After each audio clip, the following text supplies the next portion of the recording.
So this one time at band camp, I'm joking, it wasn't band camp, it was prison. Yeah, prison.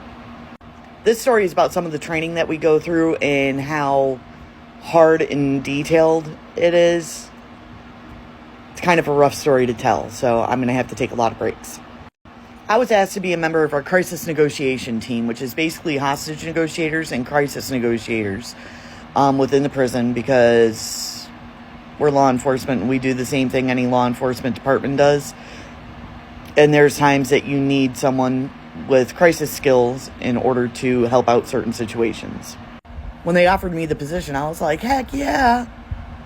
So I went to training the first few times before I was able to go to the academy to get the actual hands-on training that we get, the actual classroom training. And I loved it. I loved what they were doing. I loved everything about it. So I was excited to go to training. I couldn't wait. I couldn't wait to see what I was going to learn and how I was going to do things. Training was great. My instructor, who I'll call Jules, was from New York City and was absolutely amazing. She definitely taught us to listen and comprehend instead of just listen to the words. How to ask open-ended questions, how to encourage a conversation, how to de-escalate situations. Then came the end of the class and we had to take a actual test where we tried to negotiate Jules out of a crisis situation. Come to find out, the crisis situation that Jules put forth to me was that she had just lost a child. So, a lot of our things that we do is we try to let them know if we've been through the same situation. So I said, I've been through the same situation. I have lost a child. So Jules began asking questions about it. I answered them honestly and truthfully, because that's another big thing with negotiation, is being honest and truthful with what you're saying.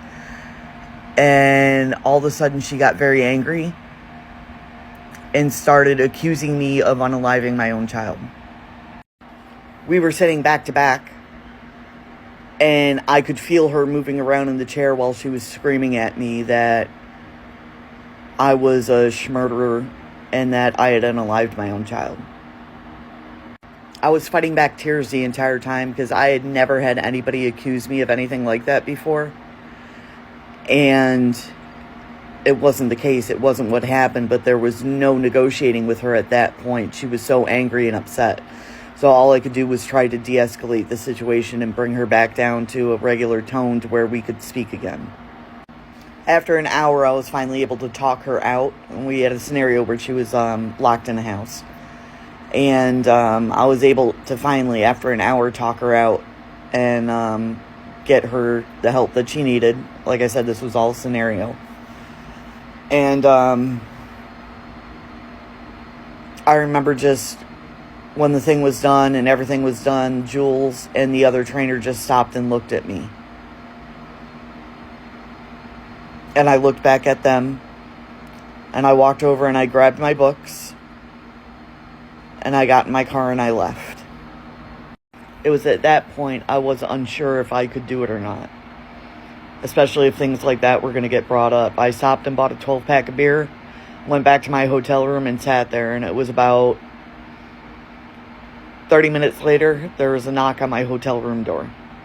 I opened up the door and it was Jules, and she was bawling her eyes out. But she also had a 12-pack of beer. But she was bawling her eyes out, saying she needed to talk to me. We ended up sitting and talking for a while, and she apologized to me and told me that one of the things with negotiations is they dive deep into our history and find out things that they know are going to affect us. And they use that to see if we're able to hold it together and keep going instead of folding and not being able to do our job. She apologized to me. But after hearing the reasoning as to why she did it, I understood. So I went back to class the next day. But I told her, I said, today I can't go back. I said, you have opened up a wound that I have been trying to heal. I said, I just need to drink some beer and be by myself. And she goes, we ended the class. She goes, I'm here with you. And we sat there and drank beer together. And she was in the same hotel, so she wasn't driving anywhere. And talked, and then the other instructor showed up and just gave me a big hug and apologized. He says, we have to do it. We have to see if you're made out for it, see if you can handle it. And it was the same thing that Jules had told me, so I understood. But I made it through the academy. I ended up graduating and becoming a crisis negotiator, which I was a crisis negotiator for about 8 years. So I did it for a while, and I very much enjoyed that aspect of my job, and I was able to use the skills that I learned a lot, not only at the prison, but in my personal life, too. I have a story for that. Don't let me forget to tell you the story about the retirement and the pizzas.